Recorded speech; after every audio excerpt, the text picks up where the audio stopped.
my hands up to thy name. I lift my hands up unto thy name. I lift my hands up unto thy name. My lips shall praise thee, I still I bless thee. I will lift up my hands unto thy name.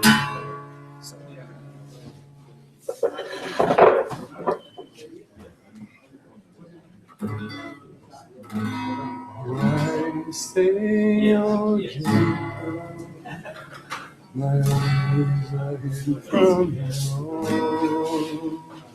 And the justice that is due escapes the notice of my God. You I know, have you heard? Everlasting God, creator of the ends of the earth, has not become weary, his understanding is unsearchable.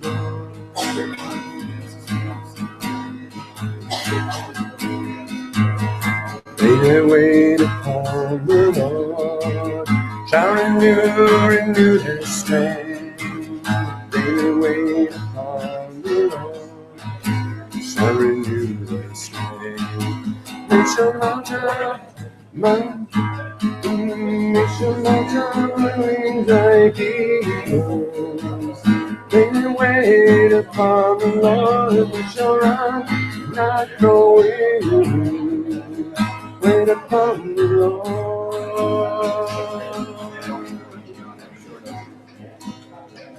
I say, oh Jacob, my ways are hidden from the Lord, and the justice that is due escapes the notice of my God. Do you not know? Have you not heard? The everlasting God, creator of the ends of the earth, does not become weary, his understanding is unsearchable.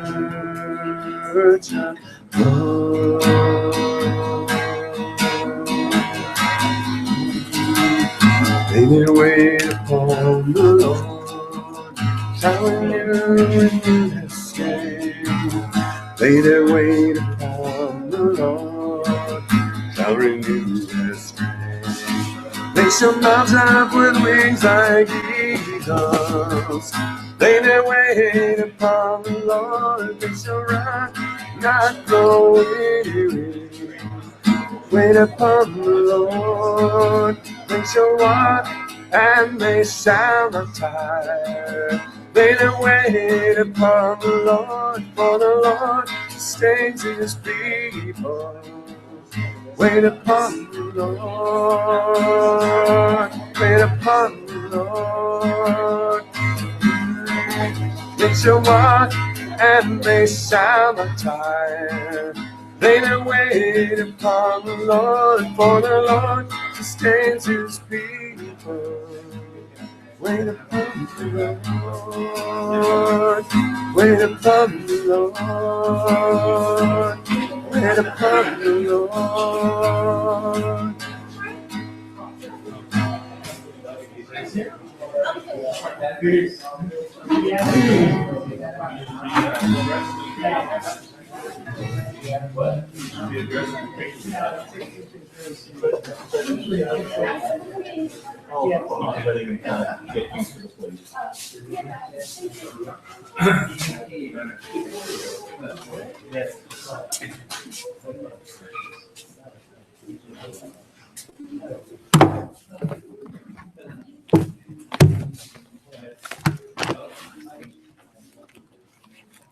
Good evening. We're beginning our final session from our studies in Jeremiah, and while we're waiting for those to come over from the campfire, we're going to go ahead and get started. And so I want to welcome my friend AJ, my dear friend from Canton. He's from Cleveland, but he comes down to Canton quite a bit. AJ Kushner. Hello, AJ. Shalom Kaver, Baruch haba. Shalom.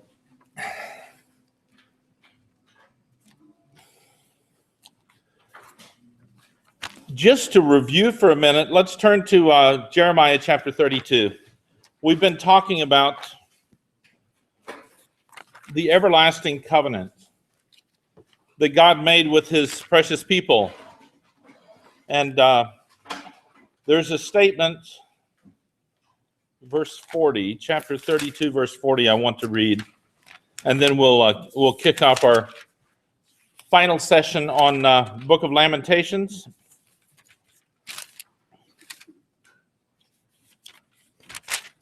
Jeremiah 34.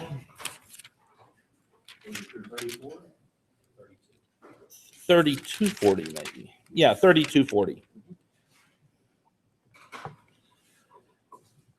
It reads, "And I will make an everlasting covenant with them, that I will not turn away from them, to do them good, and I will put the fear of me in their hearts, so that they will not turn away from me. And I will rejoice over them to do good, and I will faithfully plant them in this land with all my heart and with all my soul." The promise of God to Israel, an everlasting covenant. And this is what we've been studying in Jeremiah, the promise of an everlasting covenant. I think the Hebrew is Brit Olam, no, AJ? Brit Olam, an everlasting covenant with the people of Israel, and we rejoice with you in that covenant. And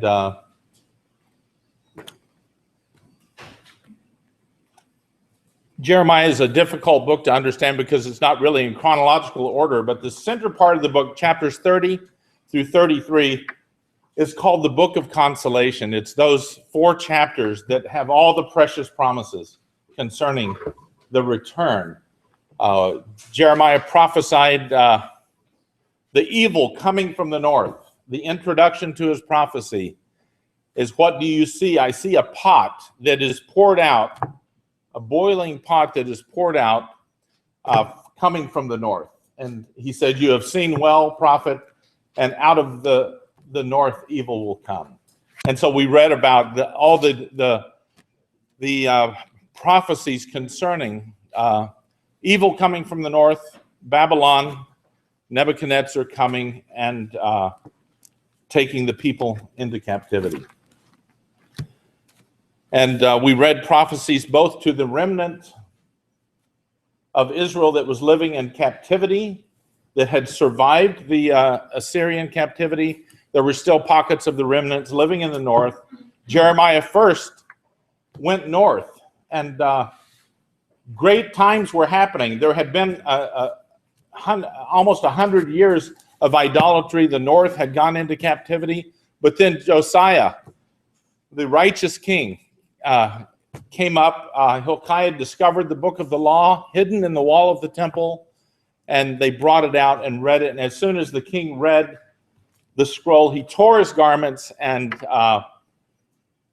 began to deal with all of the high places, the idolatry that was in the land. And they had a great Passover, one of the greatest Passovers ever recorded in Israel. And the Ark of the Covenant, because the idolatry had already been hidden away, and the last recorded remarks about the Ark of the Covenant was that it was brought out of hiding. He told the priest, "Go get the Ark of the Covenant, bring it back into the temple." And so it was a great time of revival. He sent Jeremiah to the north to plead with him, "Come, join your brother Judah and come and join in this revival." Well, it was short-lived, and then trouble came again. Well, I'm going to ask Brett to come and read the last chapter of Jeremiah, which will be the backdrop for our teaching on Lamentations.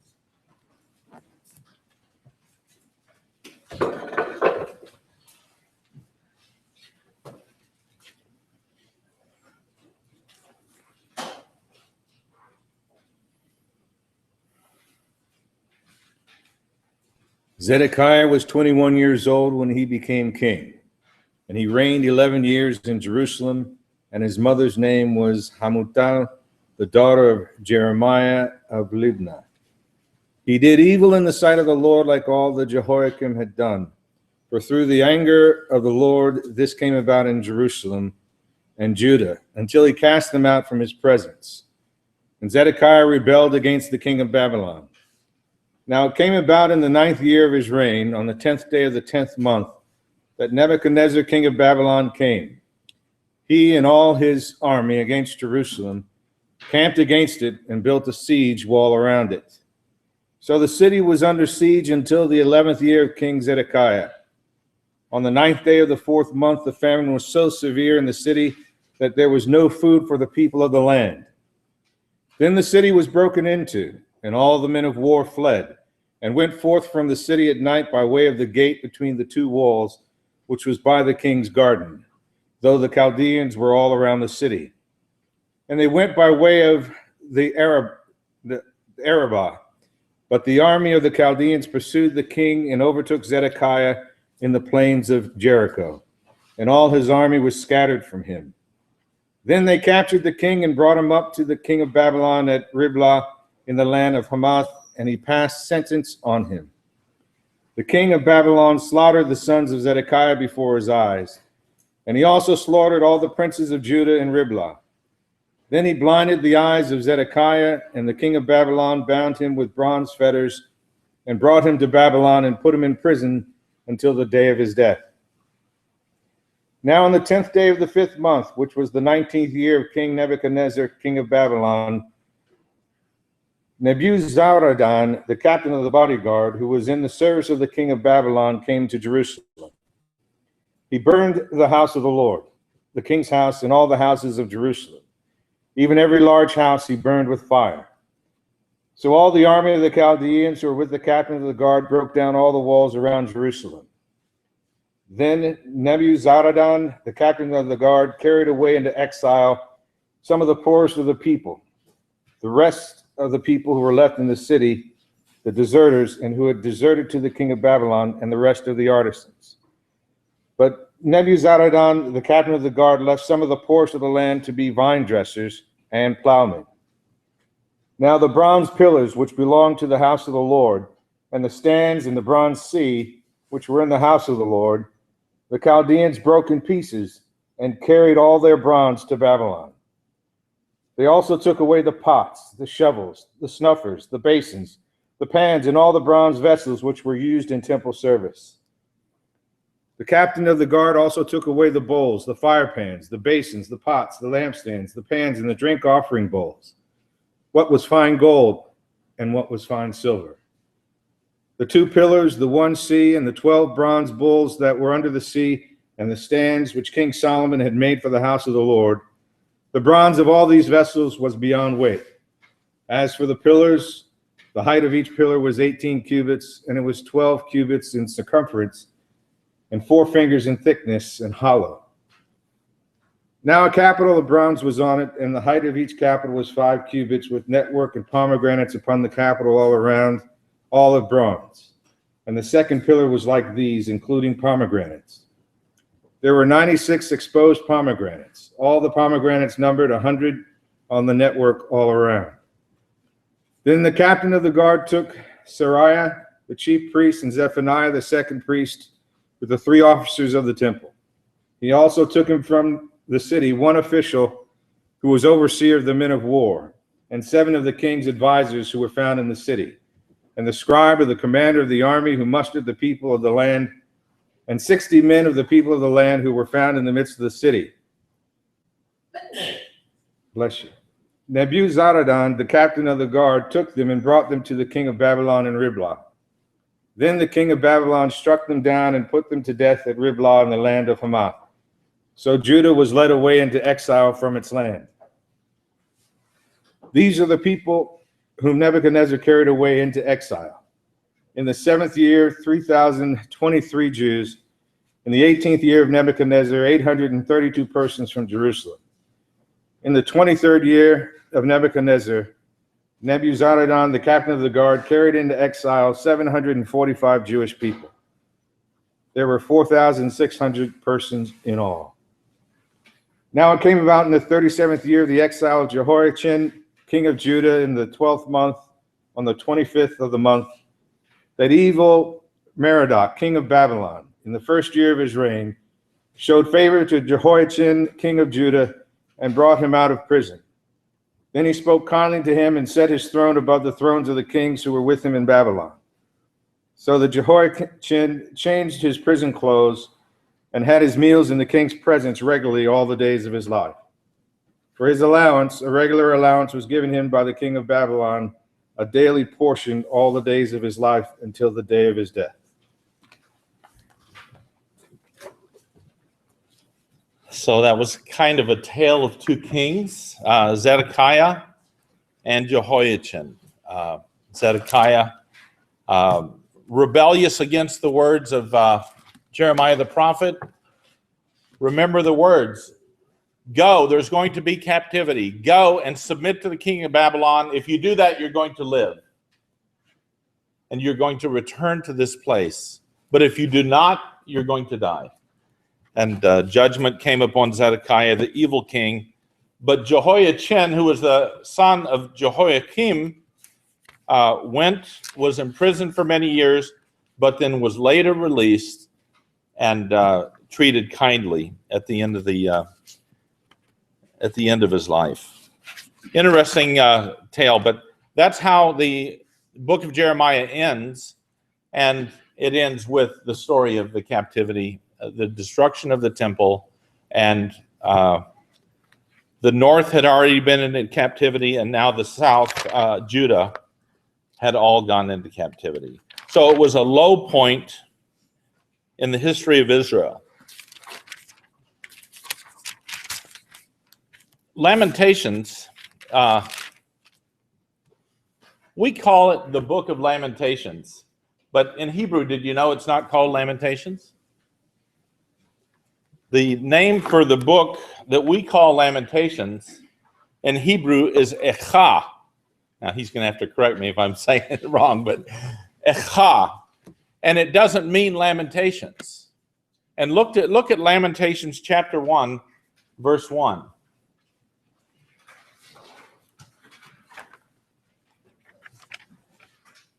There are, by the way, lamentations. The word for lamentation is kinot, or some of those guys say kinos.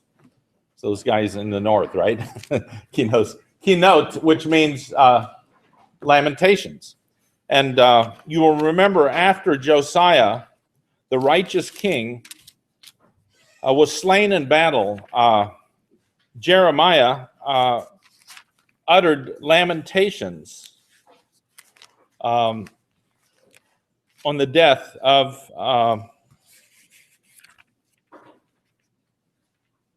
Josiah. And there was a great mourning all throughout the land because of the death of Josiah, the righteous king. The righteous king that brought kind of the great revival in Israel at a time of great idolatry. And in fact, stay in Lamentations, but I'll just read at the end of Chronicles chapter 35, 2 Chronicles chapter 35. And Jeremiah chanted a lament for Josiah. That word is kina. That is the word for lament. So, and all the male and female singers speak about Josiah in their lamentations to this day, and they made them an ordinance in Israel. Behold, they are also written in the Lamentations. But these Lamentations and the book, what we call Lamentations, is not the same book. And now the rest of the acts of Josiah and his deeds of devotion, as written in the law of the Lord, his first acts, first to last, behold, they are written in the book of the kings of Israel and Judah. And so Lamentations chapter 1, at the end of Jeremiah, starts out, and we're going to read that in a minute, but I just want to, by way of introduction, read the first verse. How lonely sits the city that was full of people. That word how in the Hebrew is echa, and it doesn't really mean just how. Basically, it's a cry from the heart. How could this have happened? Is the word. How echa, it's a cry from the heart. How could this have happened? That the city now is empty of people. The temple is, it is a cry from the heart, and that word echa is one of the 5 scrolls. There are 5 scrolls, and one of them is the scroll of Esther, one of them is the scroll of Ruth, one of them is the scroll of Song of Solomon, one of them is the scroll of Lamentations. I forget the other one, but maybe Ecclesiastes. Ecclesiastes is the 5th scroll. But these are separate scrolls that are read in the synagogues. And so this one's just called Echa. How could this have happened is the name of the book. And to maybe help you understand this word Echa, the first time it's used in the scripture is in the book of Genesis. Adam had sinned. They had eaten of the tree, and they were hiding themselves from God. And God comes, and in the English it says, Adam, where are you? Well, it's really not exactly what he's saying, but he's saying, Adam, echa, how could this have happened? It was a cry from the heart of God speaking to Adam. The same word is used, and so it is something that is a word of, it is really an ache. We call it echa. It's really an ache and a cry from the heart. But that's what the book is named, the Book of Lamentations, echa, in the Hebrew, as the Hebrew scroll reads. Interesting history about the Book of Lamentations. I had thought for many years that the Book of Lamentations was written. I'd actually one time in Jerusalem on a trip visited the grotto of Jeremiah, and they say this is where Jeremiah was in this cave, watching the city burn down, and this is where he wrote the Book of Lamentations, the tour guide said. But Rashi, the great rabbi and historian, writes that this actually was written before the city was destroyed. So this is, in a sense, a prophecy. And he says that this was what hit the nerve when Baruch, the scribe, remember, he took the scroll to Jehoiakim, and they read it. They were reading the prophecies of Jeremiah. He said, this is what hit the nerve. And he said, no more. And I've got your picture there in front of you, the picture of the brazier in front of Jehoiakim's throne. And he had a brazier burn, and he took out the penknife, and he began slicing the scroll of Jeremiah. And he said, this was burned in the brazier. Well, remember the story. Baruch returned to Jeremiah and told him what happened. And Jeremiah said, okay, get out your pen. Let's start over. Let's do it again. And the title of this little article in front of you is The Indestructible Word. Sometimes we wonder, how did the Word of God come to us? Well, this was a crisis that the scroll was burned. The prophecies of Jeremiah were burned. But in particular, says Rashi, also the Book of Lamentations was burned. But it was a much shorter book. And then after it was burned, chapters were added to it.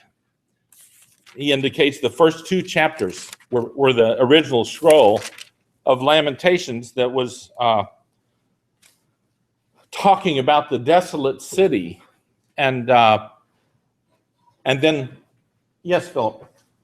If you ever notice whether Josephus said anything about it?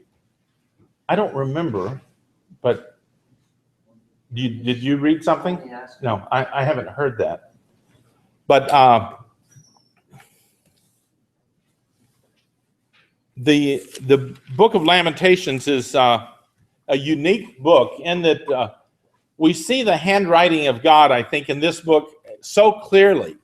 If you'll look in the first chapter, how many verses are in the first chapter? 22. Each one of those verses begins with a different character of the Hebrew alphabet. There's 22 characters in the Hebrew alphabet. Each one begins with a different character. Look at chapter 2. How many verses are in chapter 2?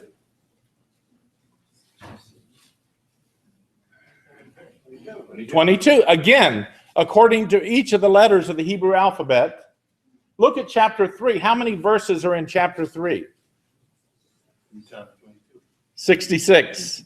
The first 3 verses begin with an aleph. The next 3 verses begin with a bet. The next 3 with a gimel. And it's just beautiful acrostic poetry in the original Hebrew. That's why we encourage the study of Hebrew, because there's so much that's lost. If you don't know this, I can't emphasize enough the need to come to my Hebrew class and learn. No, unfortunately, you live all over the place. But if you want to fly up from Texas and learn, no. But it's very interesting. Look at chapter 4. How many verses? Look at chapter 5. How many verses? Anyhow, it's like a perfect pyramid. But it's beautiful acrostic poetry. And you see the handwriting of God when you read this, that this was written under the inspiration of God. And also you see just an example of many, many poetic books in the scriptures. I like to point out the famous verses in Proverbs 31. A virtuous woman who can find. It's really, it's a wrong translation. A woman of valor who can find. Eshet Chayil is how it starts out. But it lists 22 characteristics of a virtuous woman. So any of you single brothers, if you're looking for a wife, you take this list and you check out. But it's beautiful poetry. It is the handwriting of God. 22 characteristics of a woman of valor according to the letters of the Hebrew alphabet. Of course, we're familiar with Psalm 119, but there's many others as well. Psalm 119, the first 8 verses begin with an aleph. The next 8 begin with a bet, and so it's a very long psalm. But here in Lamentations, you get to see the handwriting of God. This man dictating these words to his scribe Baruch, and he's writing one after another.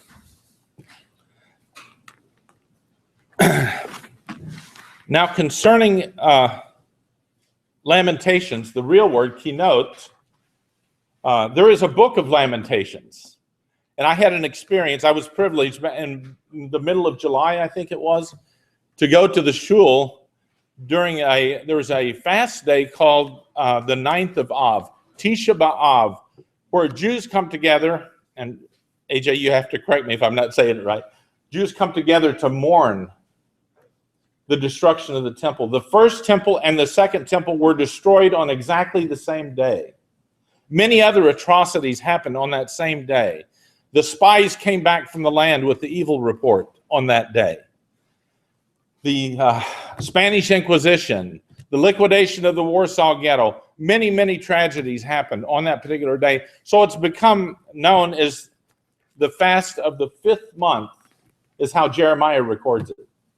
And in our studies in Jeremiah a couple of years ago, I think we mentioned that. But it's a day of fasting, a day of prayer, and a day of soul searching and just crying out to God. Just, why, Lord? How can we prevent this from ever happening again? How can we get the temple back? And so it is a very serious holiday. And walk into the shul on that day, well, you got to take off the shoes, and you don't sit on a chair, you sit on the floor. and these Lamentations are read. It was a real great experience for me to read Lamentations and to hear Lamentations read. A couple of key ones that I noted here. Kina, number 34, records the prayer of repentance for the slaying of Zechariah the prophet. You know, you read how Zechariah the prophet was slain between the porch and the altar. He was a prophet there after the captivity, prophesying, and I don't know what he said that ticked him off, but anyhow, he was slain. And there's a prayer of repentance. Lord, forgive us for the slaying of Zechariah the prophet in the courts of the Lord's house. Another noted kina that I heard was, Lord, forgive us for what we did to our brother Joseph. We sold him into slavery. But to see how heartfelt these prayers were, it was very impressive. I'm so glad that I went there, and I think I'm going to go again, though it was very uncomfortable sitting on the floor for all that time. But the idea is you're supposed to make it uncomfortable for yourself. But I got this book of keynote at the bookstore the other day, and I'm going to keep it. I'm going to treasure it because it has Lamentations in it that are not in the Book of Lamentations, and I think it's kind of cool. And I don't know how far it goes back in history that these are written, but I think quite a long time. Well, Lamentations, it's a hard book to read. Very difficult. I'm asked Brett to come back. We're going to read chapter 1, and then I'm going to make comments after it's read. Brett just has such a great prophetic voice. I like his deep voice, and I like to maybe hear it like it was originally read. Whenever it was read publicly, back in those days, everybody didn't walk around with books. These things were read publicly. So I think it's great to hear it read publicly. So we're going to read chapter 1 of Lamentations.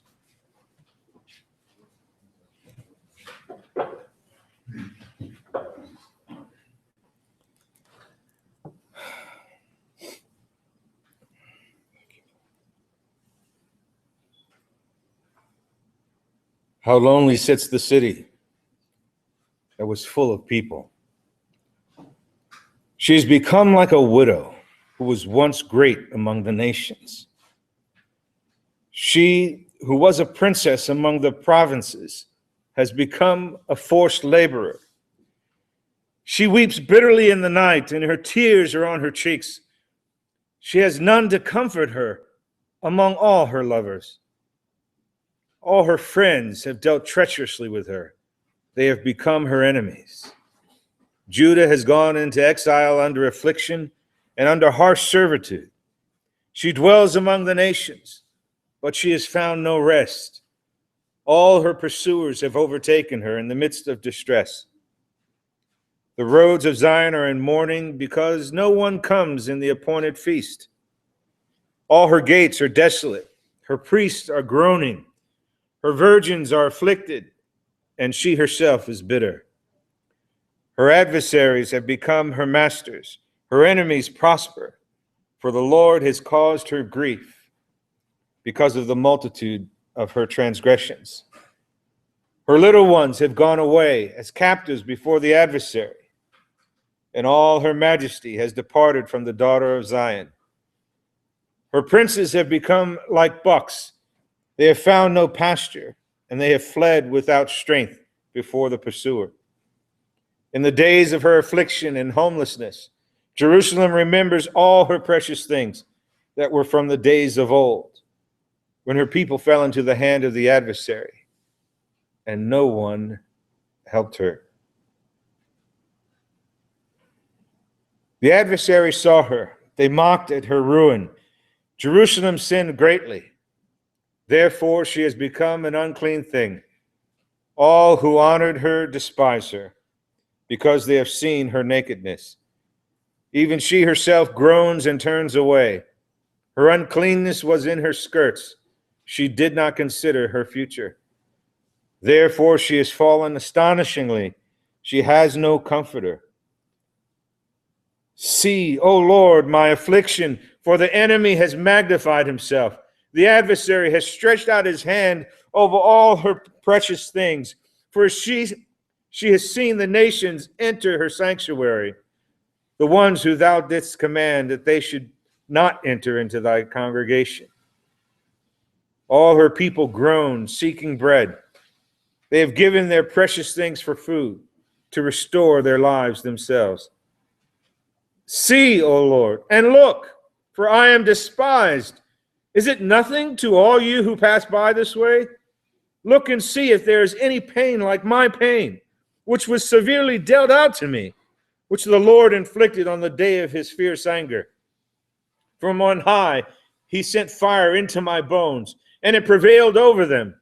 He has spread a net for my feet. He has turned me back. He has made me desolate, faint all day long.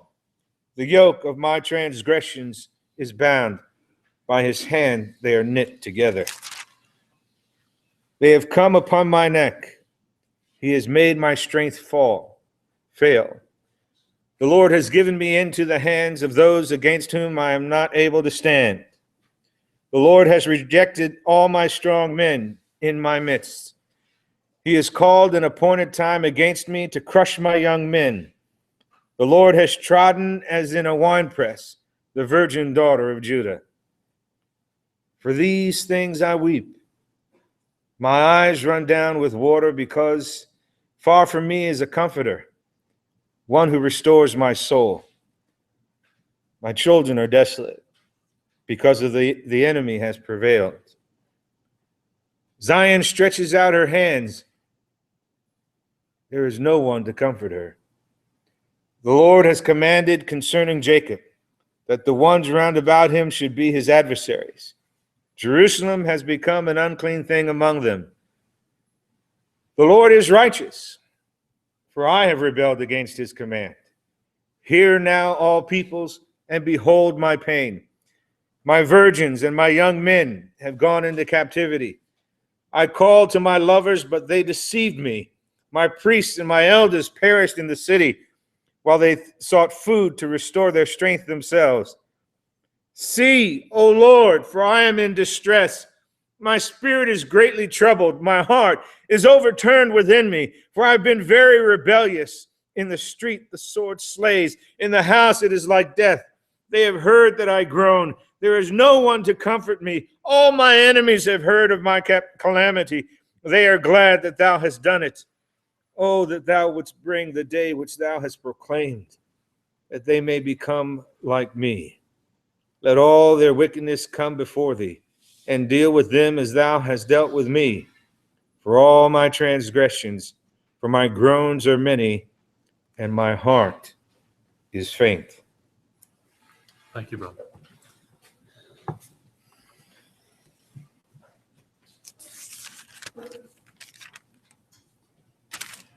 There is no loneliness like that of a widow. She's lost her husband. She's alone. And here,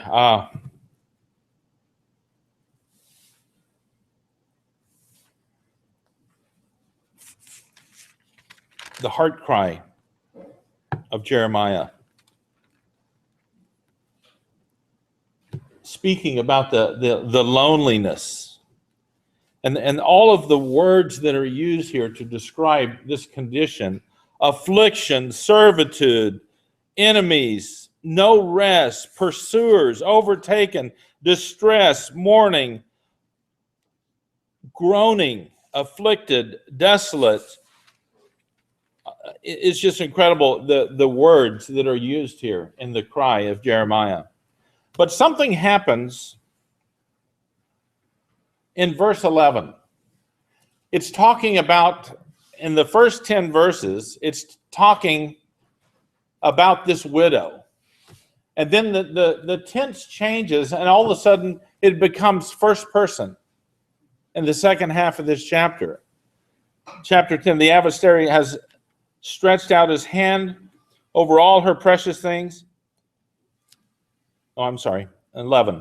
For all the people groan seeking bread, they have given their precious things for food to restore them, their lives to them. See, O Lord, and look, for I am despised. So all of a sudden, this woman is speaking. And who is speaking? Zion is speaking. It is nothing to all of you who pass this way. Look and see if there's any pain like my pain. So it's become very personal. The writing then becomes very, very personal, and all of a sudden there is this trouble of this woman has become my trouble. My eyes run down with water. For these things I weep, verse 16, because far from me is a comforter, one who restores my soul. My children are desolate. It is like every bad thing that you can imagine has happened. And it is just becomes a heart cry.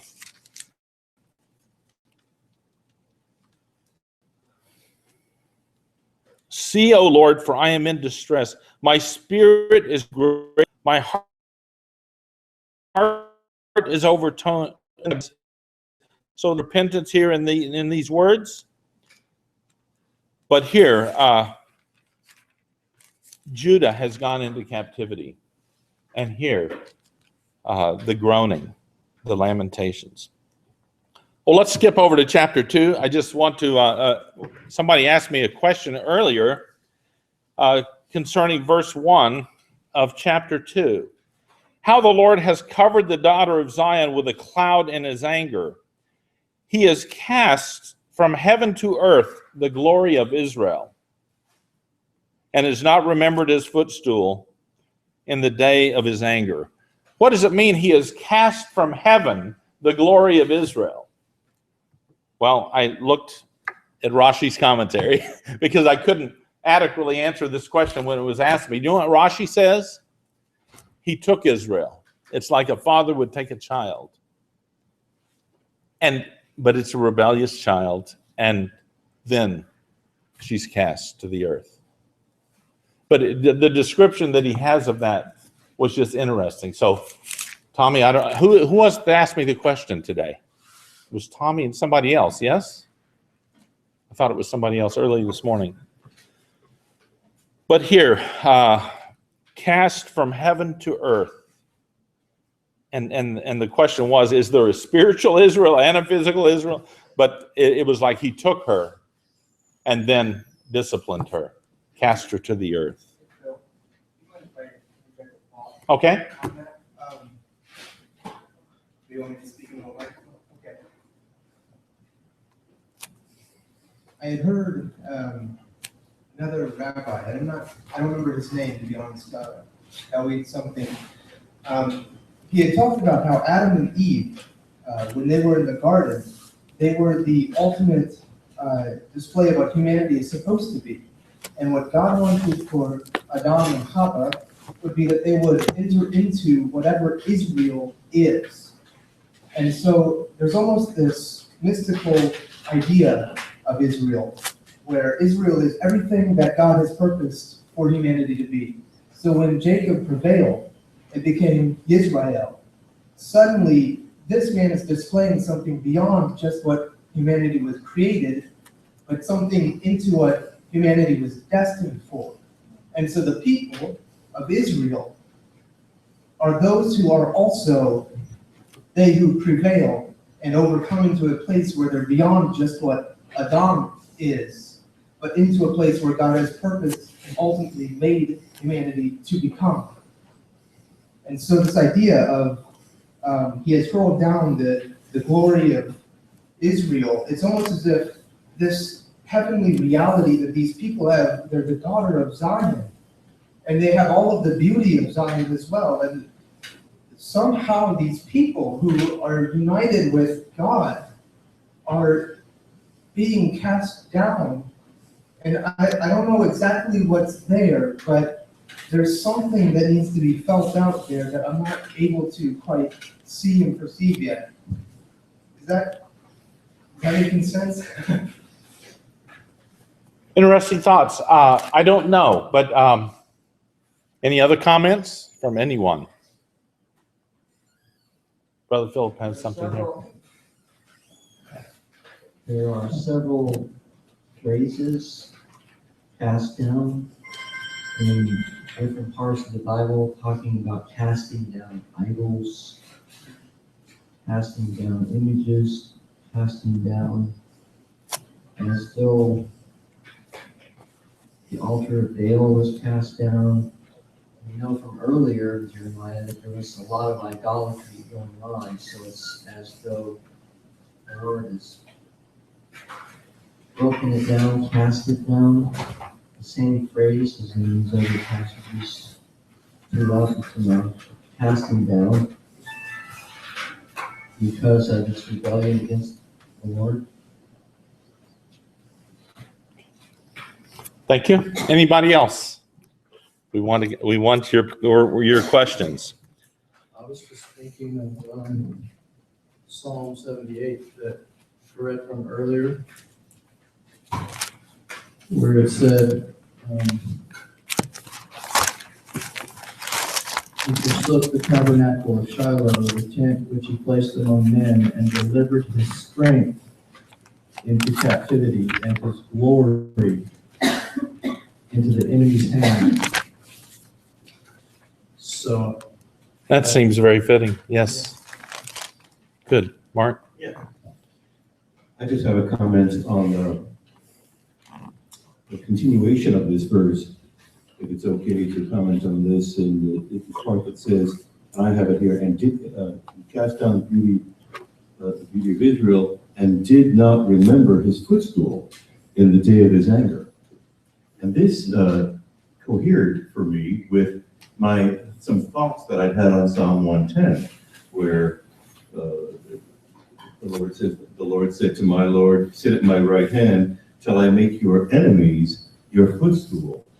The Lord shall send the rod of your strength out of Zion, rule in the midst of your enemies. The idea that really what we're talking about here, when we're talking about footstool in both of these verses, is that Israel is actually,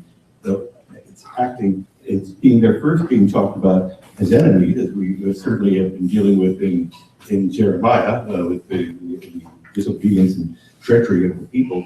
Until I make your enemies your footstool. What is a footstool? But it's a place to place one's feet to rest, Right. to where those that were giving you, that were your enemies, will one day be those who give you the greatest refreshment.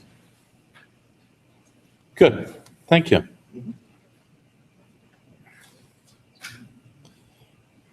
Verse 2. The Lord has swallowed up, he has not spared, all the habitations of Jacob. In his wrath, he has thrown down the strongholds of the daughter of Judah. He has brought them down to the ground and has profaned the kingdom and its princes. In fierce anger, he has cut off all the strength of Israel. He has drawn back his right hand from before the enemy. And he has burned in Jacob like a flaming fire, consuming round about. So we hear a divine discipline over Judah. I mean, again, looking at the history here, idolatry continued. You know, the northern 10 tribes, or the northern tribes, all went into Assyrian captivity in those 3 waves. And now Judah, Isaiah says the wound is incurable, continued on in the idolatry. Ahaz brought down this altar from Damascus and set it up in the temple and destroyed the altar that was in the temple. And then he built an altar in the valley of Hinnom, an altar to Molech, and sacrificed his sons there. So finally God says enough is enough, and he cast them down. In fierce anger, verse 3, he has cut off all the strength of Israel. He has drawn back his right hand from before the enemy, and he has burned in Jacob like a flaming fire, consuming round about. He has bent his bow like an enemy, and he has set his right hand like an adversary, and slain those that were pleasant to the eye. in the tent of the daughter of Zion. He poured out his wrath like fire. And because of the covenant. The covenant was, if you obey me, these blessings will come upon you. If you do not obey, these curses will come upon you. And from Deuteronomy 28, we were reading some of the blessings and curses this morning. Did you ever notice like the list of curses is like 7 times longer than the list of blessings? And ultimately, they continue to grow and get worse. Not only are you not going to be blessed in the city or blessed in the field, you're not going to be blessed financially. Instead, the blessing is you will lend to other nations, you will not borrow. That's why there's so many Jewish bankers, I think. They take that literally. And that's a good thing. It's better to lend than to borrow. But here, the curses is you will borrow, you will not lend. But the curses get exceedingly worse till finally you will be banished from the land. Where in the blessings you will be blessed in the land that the Lord God gave you. So God was bound by his covenant to pronounce these judgments upon the people of Israel. And they're hard to read. You know that it is. I should ask everybody to get off their chairs and sit on the floor while we read these things. But this is the kind of, when you read this kind of language, really it is a kind of thing where, wow, you need to put everything, all your comforts away and sit and listen and cry out to God. That this somehow could be reversed. And that's the idea at the shul. We went and we sat on the floor. And that's uncomfortable to sit hours on the floor. I tell you, you get... It's okay, these chairs are uncomfortable. Well, I know these chairs are uncomfortable, but if you want to try the floor, go ahead. But the Lamentations continue. And it wasn't just the keynote that was read on Tisha B'Av, or the 9th of Av. The Book of Lamentations was also read publicly. And so this is part of the day of soul searching and heart searching. And so they continue, and but if we skip over to chapter 3, all of a sudden things change again. Now, according to Rashi, it was the first 2 chapters that were burned with the brazier in front of Jehoiakim. He couldn't stand this language. No, may it never happen. Jeremiah's got to be a false prophet. And Jeremiah was in hiding because his life was in danger. And it was Baruch, his scribe, that was going back and forth. And so, according to that history, according to Rashi, these first 2 chapters were burned. And then it says, when Baruch began to rewrite the prophecies of Jeremiah, it says more were added to it. And chapter 3 becomes Jeremiah's personal diary. And he says this. He says, I am a man who has seen affliction because of the rod of his wrath. He has driven me and made me walk in darkness and not in light. Surely against me he has turned his hand repeatedly all the day. He has caused my flesh and my skin to waste away. He has broken my bones. He has besieged and encompassed me with bitterness and hardship. In the dark places he has made me to dwell, like those who have been long dead. He has walled me in so that I cannot go out. It could be a reference to the prison that he was cast into. He has made my chain heavy. Even when I cry out and call for help, he shuts out my prayer.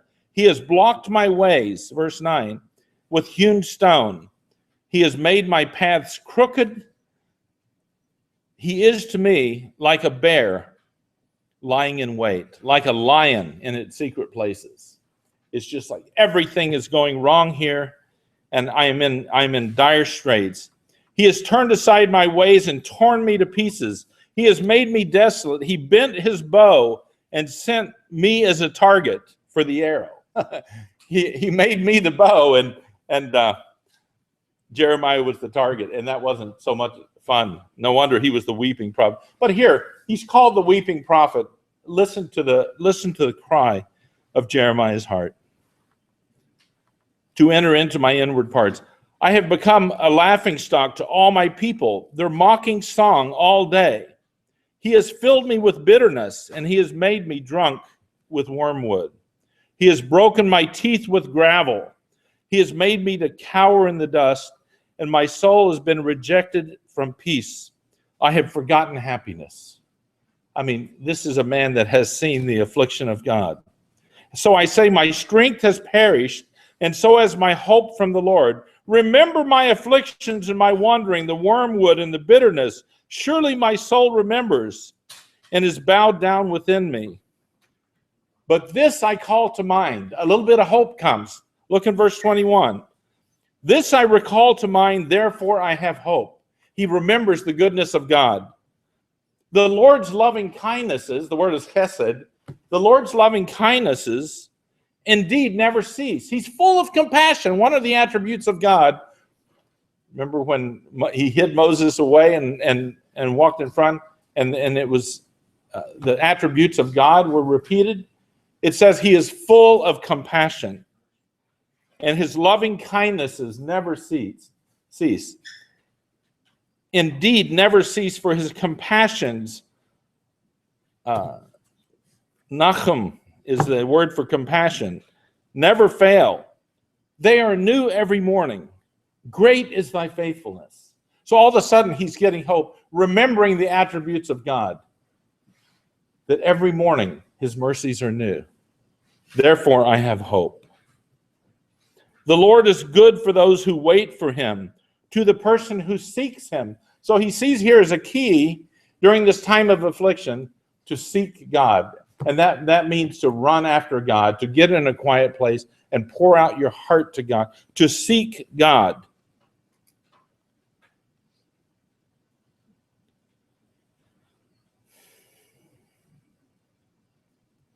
It is good that he waits silently for the salvation of the Lord. It is good for a man that he should bear the yoke in his youth. Let him sit alone and be silent, since he has laid it on him. Let him put his mouth in the dust. Perhaps there is hope. Let him give his cheek to the smiter. Let him be filled with reproach, for the Lord will not reject forever. For if he causes grief, then he will have compassion, according to his abundant loving kindnesses. So Jeremiah is remembering the abundant loving kindnesses of God. For he does not afflict willingly or grieve the sons of men, to crush underfoot all the prisoners of the land, to deprive a man of justice in the presence of the Most High, to defraud a man in his lawsuit of the things that the Lord does not approve. Who is there who speaks, and it comes to pass, unless the Lord has commanded it? It is not from the mouth of the Most High that both good and ill go forth. Our God is a good God, is what he's saying. This is going to pass.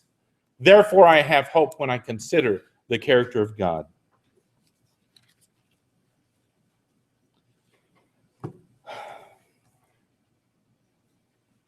Look at verse 46. All our enemies have opened their mouths against us. Panic and pitfall have befallen us. Devastation and destruction.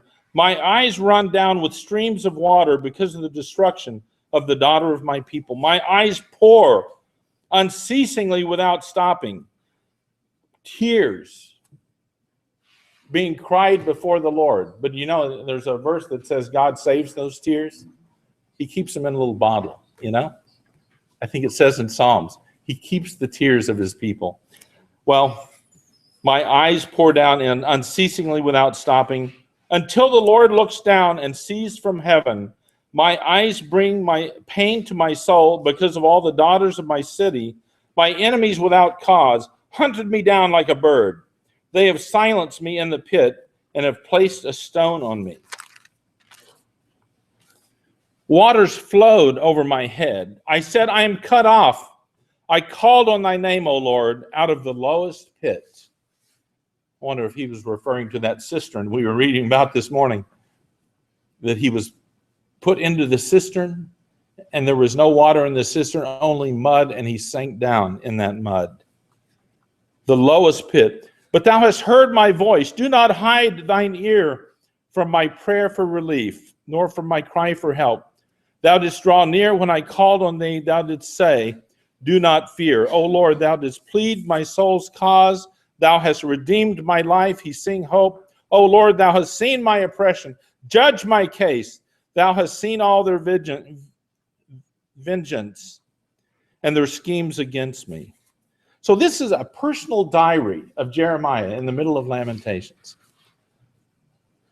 Well, he ends by saying, thou wilt pursue them in anger and destroy them. Lord, you're going to deal with these enemies from under the heavens of the Lord. And then in chapter 4, more cries. Yes, Philip.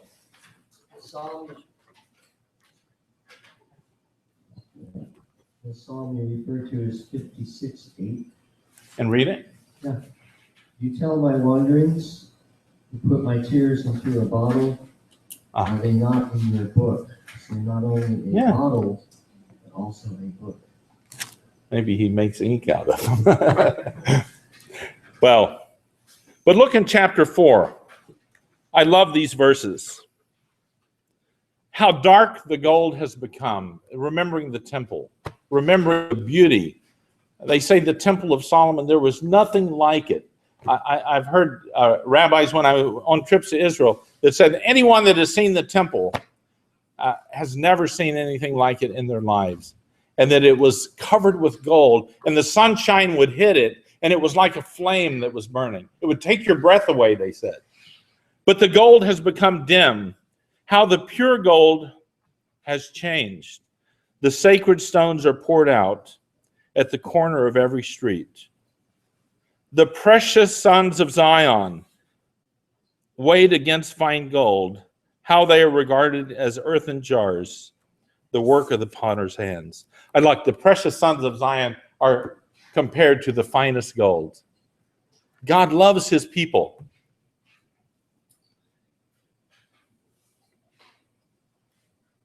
Even jackals offer the breast, they nurse their young, but the daughter of my people has become cruel, like ostriches in the wilderness. The tongue of the infant cleaves to the roof of its mouth because of thirst. The little ones ask for bread, but no one breaks it for them. Those who ate delicacies are desolate in the streets. Those reared in purple embrace ash pits. The prosperity is gone. There's no longer fruit in the markets. The roads are barren. The roads are mourning, it says, because no longer are people coming to the feast. For the iniquity of the daughter of my people is greater than the sin of Sodom. Wow. Which was overthrown as in a moment, and no hands were turned toward her. Her consecrated ones were purer than snow. They were whiter than milk. They were more ruddy in body than corals. Their polishing was like lapis lazuli. What's the other translation for that one? Sapphire, and that's easier to say. Their appearance is blacker than soot. They are not recognized in the streets. Their skin is shriveled to the bones. It is withered. It has become like wood. You think of the pictures from the Holocaust, the describing. The Holocaust is described here.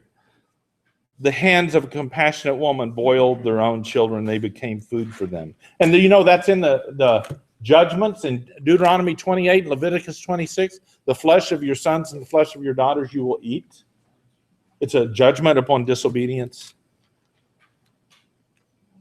Look in verse 22. The punishment of the daughter of Zion, he will exile you no longer, but he will punish your iniquity. O daughter of Edom, he will expose your sin. Okay, it's going to come to an end. Now we come to chapter 5. And chapter 5 is the great hope. It is the promise and the prayer for restoration. What's the answer to the crisis? It's found in chapter 5. Listen to this. Remember, O Lord, what has befallen us. Look and see our reproach. Our inheritance has been turned over to strangers, our houses to aliens. We have become orphans without a father. Our mothers are like widows. We have to pay for our drinking water. Our wood comes to us at a price. Our pursuers are at our necks. We are worn out, and there is no rest for us. We have submitted to Egypt and to Syria to get enough bread. Our fathers sinned and are no more. It is we who have borne their iniquities. Slaves rule over us, and there is no one to deliver us from their hand. We get our bread at the risk of our lives because of the sword in the wilderness.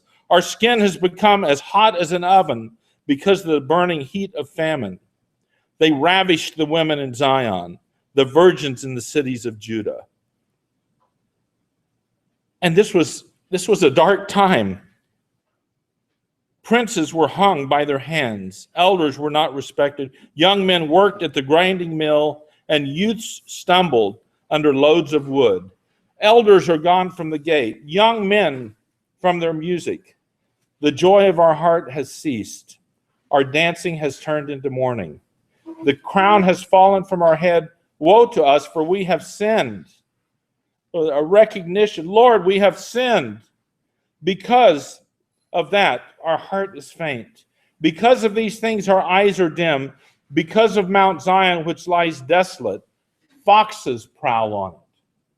There's an interesting story in the history of, I think, was it Maimonides that went to the Temple Mount to visit?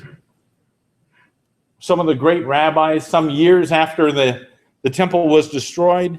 And a group of rabbis went to the Temple Mount, and while they were visiting the Temple Mount and the rubble, all of a sudden they saw a fox run out in the cracks of the rocks. And all four rabbis started crying and weeping. Oh, look, there's this fox it's talked about in Lamentations. But this other rabbi begins laughing, and he's full of joy. For as surely as this prophecy was fulfilled, the prophecy of restoration will be fulfilled. Verse 19, Thou, O Lord, dost rule forever. Thy throne is from generation to generation. Why dost thou forget us forever? Why dost thou forsake us for so long? Restore us to thee, O Lord, that we may be restored. This is the prayer.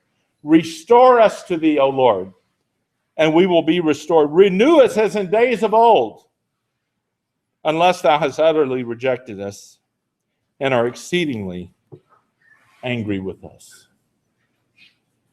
But the cry of restoration, for restoration, comes at the end of the chapter, and the promise is there will be restoration. The Lamentations of Jeremiah. The weeping prophet. Rob, can you come and lead us with a song with a guitar? Well, I hope these days have helped us to get our arms around the prophet Jeremiah. You know, I love this prophet. I have enjoyed so much our study together, and believe that hopefully, if you're like me, you understand the Word of God better.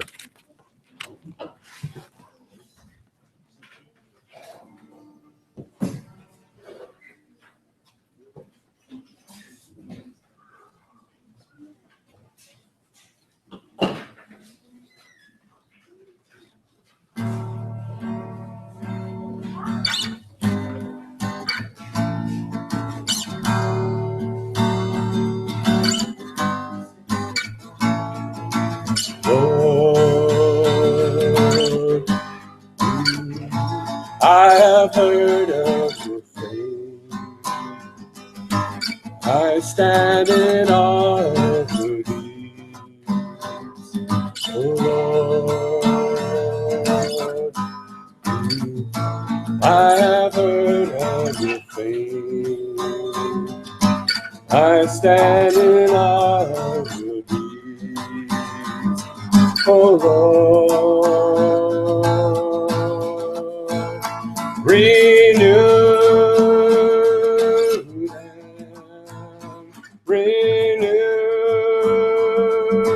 them in our day, and in our time make them known. Renew them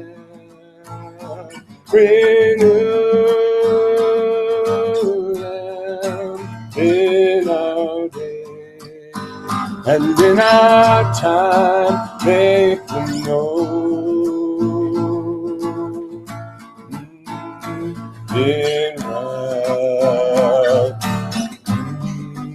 remember mercy. In wrath, remember mercy.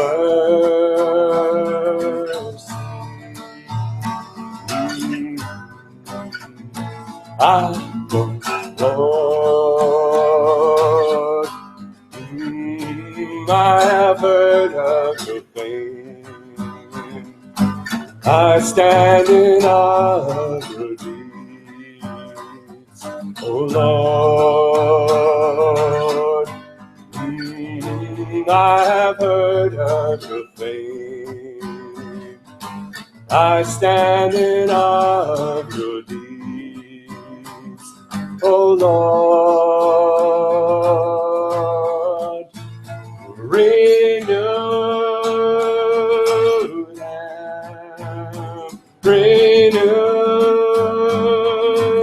them in our day, in our time make them known.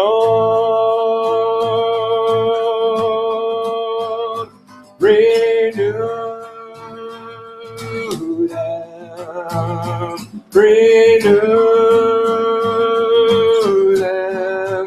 in our day, and in our time make them known.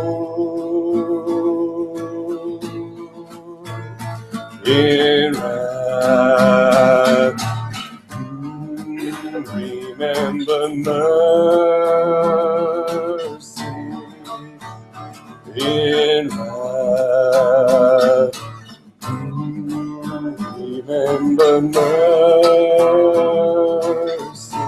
Renew them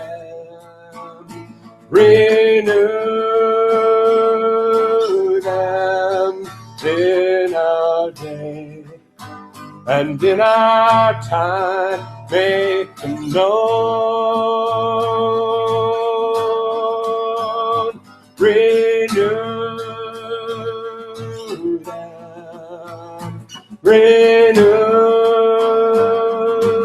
them in our day, and in our time make them known. In wrath, remember mercy. In wrath, remember mercy.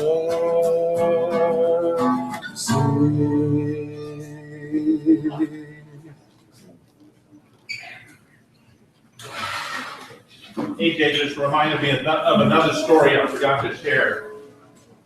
Napoleon in the early 1800s was going through Europe, conquering. And he came into a little Jewish village on the 9th of Av, Tisha B'Av. And here he walks into a synagogue, and all the Jews are on the floor crying. And he walks in, what happened? Oh, they said our temple got destroyed. Really, when? When did this happen? Oh, 1,800 years ago. And he made the statement that surely if a people are still crying for the temple after all of these years, it will surely be destroyed. Am I saying it right? I wasn't there. But Napoleon made that statement, surely it will be rebuilt. So, Yes.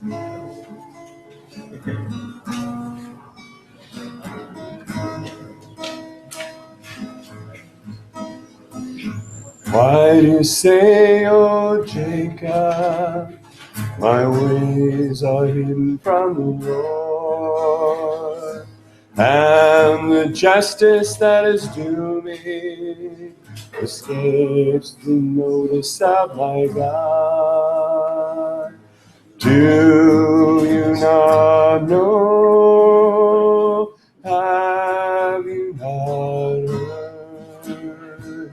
The everlasting God, creator of the ends of the earth, does not become weary. His understanding is unsearchable.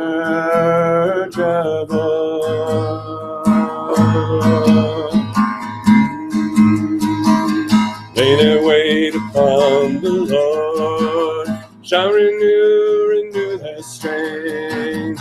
They that wait upon the Lord shall renew their strength. They shall mount up with wings as eagles. They that wait upon the Lord, they shall run and not grow weary.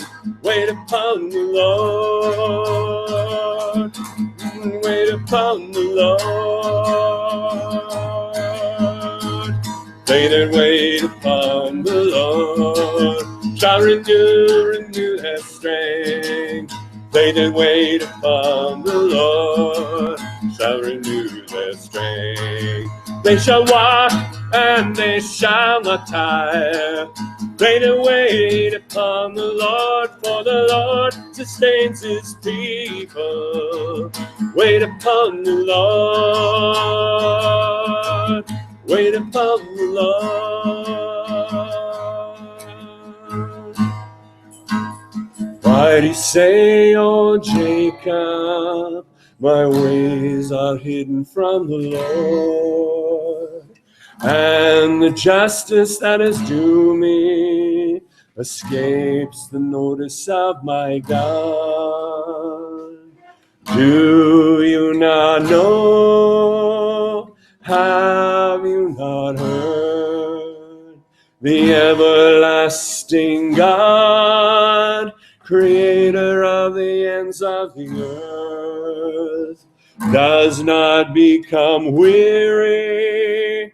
His understanding is unsearchable. They that wait upon the Lord shall renew their strength. They that wait upon the Lord shall renew their strength. They shall mount up with wings as eagles. They that wait upon the Lord, they shall run and not grow weary. Wait upon the Lord. Wait upon the Lord. They that wait upon the Lord shall renew their strength. They that wait upon the Lord shall renew their strength. They shall walk and they shall not tire. They that wait upon the Lord, for the Lord sustains his people. Wait upon the Lord. They shall mount up with wings as eagles. They that wait upon the Lord, they shall run, not grow weary. Wait upon the Lord. Wait upon the Lord. Wait upon the Lord.